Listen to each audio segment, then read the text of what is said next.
దేశ అత్యున్నత విధాన నిర్ణాయక సభ 60 ఏళ్లకు అడుగుపెట్టినా రాజకీయ పార్టీల నినాదాలు సిద్ధాంతాలు మాత్రం మారలేదని స్పష్టమవుతోంది. పార్లమెంటు తొలి సమావేశాల నుంచి నేటికి సమస్యలుగానే నిలిచిపోతున్నాయి. అందుకు ప్రధాన పార్టీల ఎన్నికల హామీలే నిదర్శనాలు. అటు ఉభయ సభల్లోని పలువురు సభ్యుల్లో మాత్రం ఆనాటి విలువలు నేడు కనిపించడం లేదు. నేడు షష్టి పూర్తి చేసుకుంటున్న పార్లమెంటు భారత రాజ్యాంగంలోని ఆర్టికల్ 79 ప్రకారం ఏర్పాటైంది. దేశ ప్రజల సార్వభౌమ స్వేచ్ఛా సామ్రాజ్యానికి ప్రతీక పార్లమెంటు.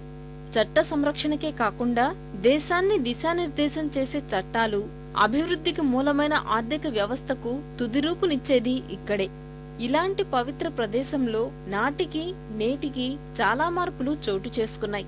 పార్లమెంటు ఏర్పాటైన తొలి దశాబ్దాల్లో అన్ని విషయాలపై సభ్యులు దూరదృష్టితో ఆలోచించి సభలో ప్రశ్నించేవారని, వాటికి అనుగుణంగానే నిర్ణయాలు ఉండేవని, నేడు ఆ పరిస్థితి లేదని చెబుతున్నారు లోక్సభ మాజీ ప్రధాన కార్యదర్శి PDT Acharya.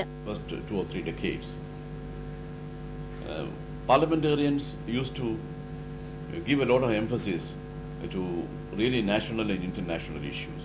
In fact, there used to be very interesting and thought-provoking discussions in both houses of parliament. But over a period of time, that trend has changed. That reflects the change in the outlook of the members. ప్రతిసారి సమస్యలతో ప్రారంభమవుతున్న parliament ఉభయ సభలు తొలిసారి కొలువు తీరిన మే 13, 1952 నాటి సమావేశం కూడా అతీతం కాదు. జవహర్ లాల్ నెహ్రూ నేతృత్వంలోని కేంద్ర ప్రభుత్వానికి సమస్యలు స్వాగతం పలికాయి. తొలిసారి ఎన్నికై సభలకు హాజరవుతున్న ఎంపీలకు ఢిల్లీలో 4,000 మందికి పైగా స్థానికులు, విద్యార్థులు, కార్మికులు అంతరాయం కలిగించారు.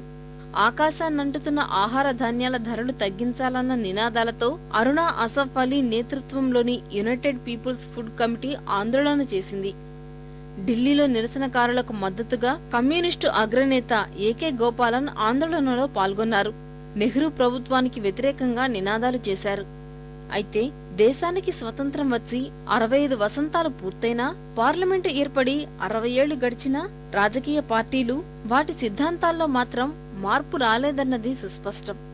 ఆకలి నిర్మూలన, లౌకికపరమైన అభివృద్ధి అంటూ 1950వ దశకంలో ఎన్నికల హామీ ఇచ్చిన కాంగ్రెస్ నేటికి అదే నినాదాన్ని పఠిస్తోంది. అందరికీ కూడు గూడు గుడ్డ కల్పించాలంటూ సభలను అడ్డుకునే పార్లమెంటు సభ్యులు ఇవాళ్టికి అవే సమస్యలపైనే సమావేశాలను స్తంభింపు చేస్తున్నారు.